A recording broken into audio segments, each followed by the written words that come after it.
Some 2 years ago, Sarah, a school teacher in Denver, Colorado, reached out. She wanted to start up her nonprofit.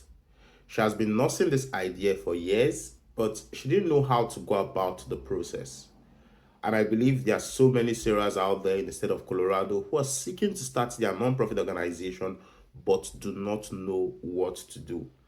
The sake of this video is to show you what Sarah and I did to help her get our organization up and running and creating impact today, so that you too can be able to replicate the process and begin to create the same results.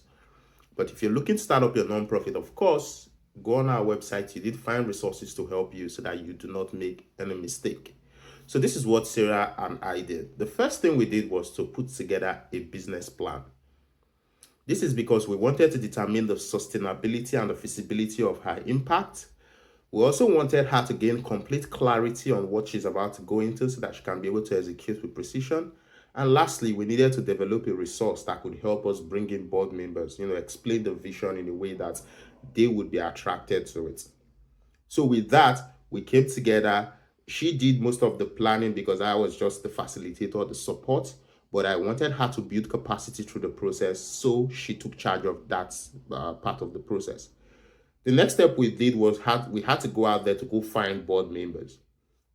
She wanted to start up a non-profit that would provide after-school support for for children and kids, because parents are always busy. So we had to look for people who were passionate about this cause, people who had the skills, who had the experience to support her in a way that that could help her achieve the cause. So we went out there, explored various platforms, from the Association of Professional Fundraisers to the Association of Marketers to the business chambers of business chambers. Right, we had to explore all avenue possible, and we found people who are committed and who are willing to support her. Of course, there was a process to it. We needed to make sure they were the right people, so we had to interview, do a background check, do the onboarding before even getting them into the board. Once we're done with that, of course, we had to plan with them, because we know that for them to take the vision as their own, they needed to have a voice in the vision. That was where strategic planning came in. So we planned the programs, we planned all the activities they were going to be executing. We determined the budget, the fundraising strategies, all that were planned out, and we delegated responsibilities so that we could execute the plan. Now, with the board on board and the board fully eager to execute, knowing that they have a voice in the vision, we went on then to incorporate the organization. So first, we filed for article of incorporation in the state of Colorado. It cost about $50, right? And then once we had the article of incorporation out in about 2 weeks, we went on to apply for her EIN, the employee identification number that will help her open bank accounts, employ staff, and file returns, right? So once we're done with the EIN, of course, we went on to apply for her 501c3 status, because her organization starting up then, she had a budget lesser than $50,000. We decided to apply with a short form which cost us about $275.